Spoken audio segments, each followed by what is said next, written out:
Namo Sang Adi Budaya, Namo Buddhaya. Halo semuanya, perkenalkan nama saya Nancy Vanessa dengan NPM 2231021. Saya dari kelas 1 BUPA. Dan pada kesempatan kali ini saya ingin membuat video mengenai kaitan dari karma dan juga kelahiran kembali. Selain itu saya juga akan memberikan hasil rangkuman saya yang saya dapatkan dari 2 video yang disampaikan oleh Biku Utomo dan juga almarhum Bapak Cornelis Wong. Karma sendiri kata dasarnya itu adalah kar, yang dalam bahasa Sanskerta yang artinya itu perbuatan.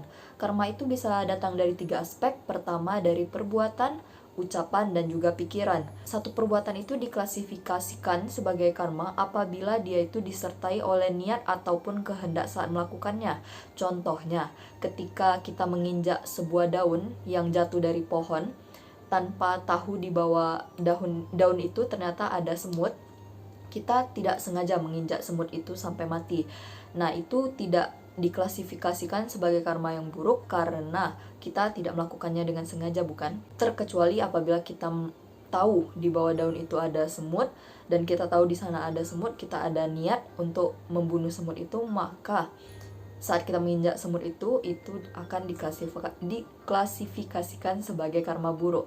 Nah, maka dari itu sesuatu yang kita lakukan secara sengaja itu termasuk oleh karma berat negatif atau yang biasa kita sebut dengan garuka kama.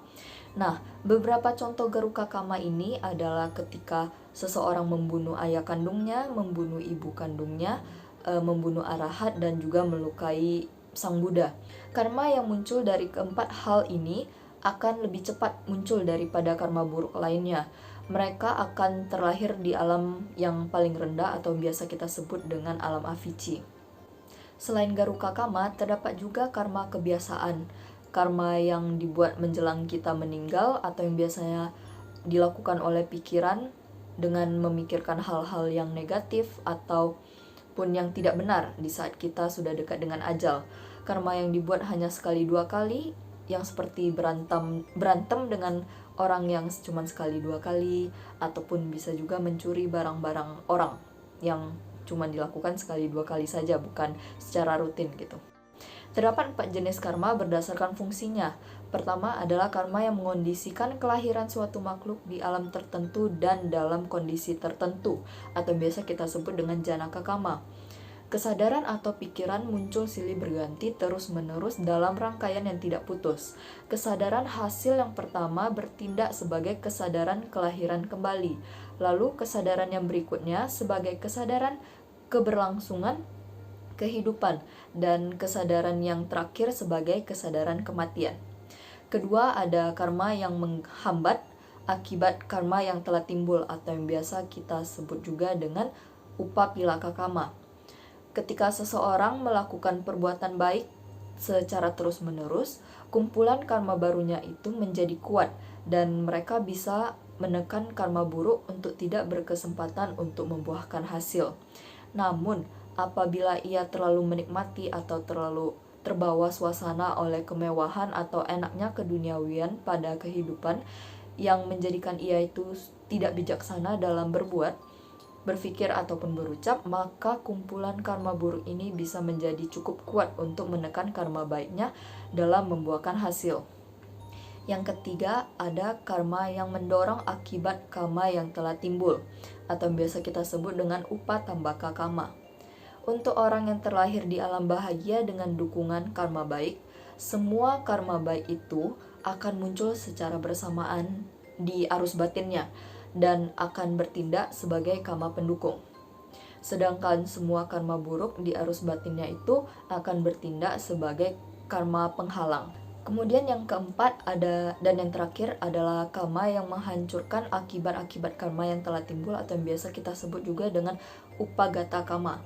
Karma penghancur bisa berupa karma baik maupun karma buruk yang menggantikan karma lainnya yang lebih lama atau lebih lemah, menghalanginya untuk membuahkan hasil.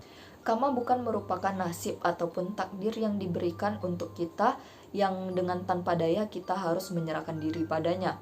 Karma adalah perbuatan sendiri yang bereaksi pada diri sendiri dan oleh karena itu seseorang mempunyai kekuatan untuk membelokkan jalannya karma sampai batas-batas tertentu.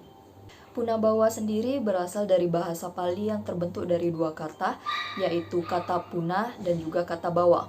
Kata punah sendiri artinya itu lagi ataupun kembali, sedangkan bawa artinya proses menjadi ada atau kelahiran. Jadi secara harafiah, punabawa itu artinya proses menjadi ada lagi atau kelahiran kembali, atau bisa kita sebut juga dengan tumimbal lahir, di mana proses ini merupakan akibat ataupun hasil kamanya pada kehidupan masa lampau atau masa lalu. Proses kematian dan kelahiran kembali ketika seseorang akan meninggal dunia, kesadaran ajal atau yang biasa kita sebut dengan cuti cita, atau kesadaran pada momen terakhir cuti winana, mendekati kepadaman dan didorong oleh kekuatan kama.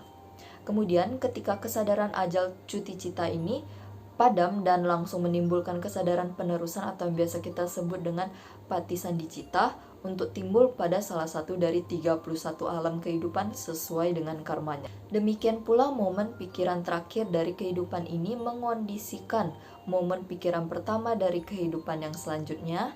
Dengan cara ini kesadaran lahir dan mati memberikan tempat pada kesadaran baru. Maka aliran kesadaran tanpa henti ini akan terus berlanjut terus-menerus sampai kehidupan berhenti, atau kehidupan dalam hal ini adalah artinya kesadaran, keinginan untuk hidup, keinginan untuk melanjutkan. Demikian penjelasan dari saya, Nancy Vanessa. Saya harap juga video ini dapat membantu atau bermanfaat untuk siapapun yang membutuhkan. Namo Saengga Adi Budaya, Namo Buddhaya.